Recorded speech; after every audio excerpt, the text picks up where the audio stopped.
What if everything you thought you knew about the end times was only one piece of a much larger, more complex puzzle?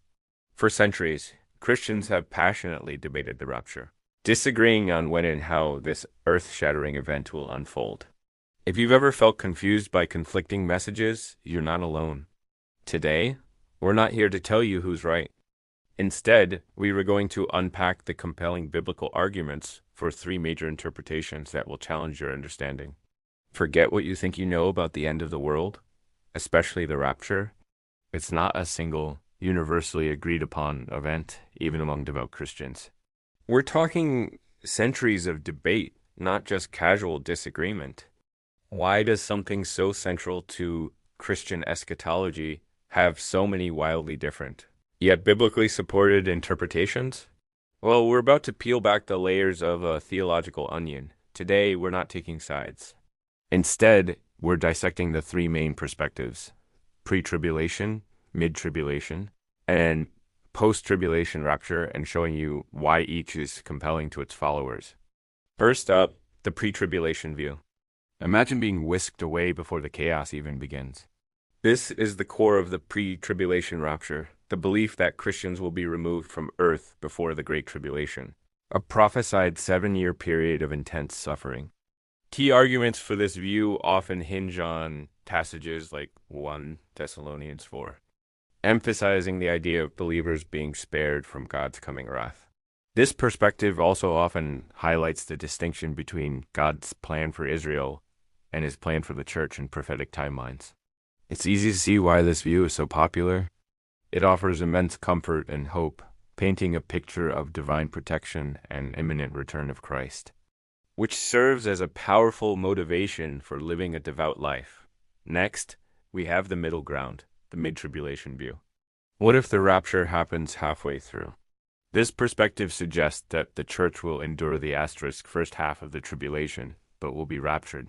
Before asterisk, the most severe outpouring of God's wrath, often called the Great Tribulation or the Day of the Lord. Proponents point to passages that seem to suggest the church's presence during the initial stages of tribulation, but also passages indicating their removal before the final judgments.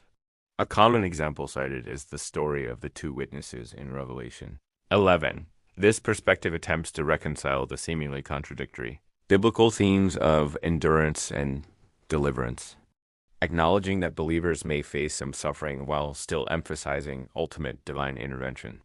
Finally, we arrive at what is for many the most challenging perspective, the post-tribulation rapture. This view holds that Christians will endure the entire tribulation and are raptured after this period of intense suffering, just before Christ's second coming to establish his kingdom. Arguments for this stance draw from passages that emphasize the perseverance of the saints through trials, like in Matthew 24, where the gathering of the elect occurs after the tribulation of those days. This view has strong historical roots in early church theology and often highlights the call for believers to be resilient and faithful, even in the face of intense persecution, aligning with the idea that the church is purified through suffering. So, why does all this disagreement matter? First, it's about intellectual honesty. Understanding these diverse interpretations isn't about proving one right or wrong, but about appreciating the sincere theological effort within Christian scholarship to grapple with complex biblical texts. Second, each interpretation profoundly impacts how believers view current events, their personal preparedness, and their understanding of God's justice and mercy. It shapes everything from evangelism to personal spiritual disciplines. Instead of causing division, these debates should inspire a deeper engagement with Scripture and a greater appreciation for the vastness of God's plan. It's a call to humility and continuous learning, recognizing that even on crucial topics, genuine believers can hold different, heartfelt convictions. Thank you for watching.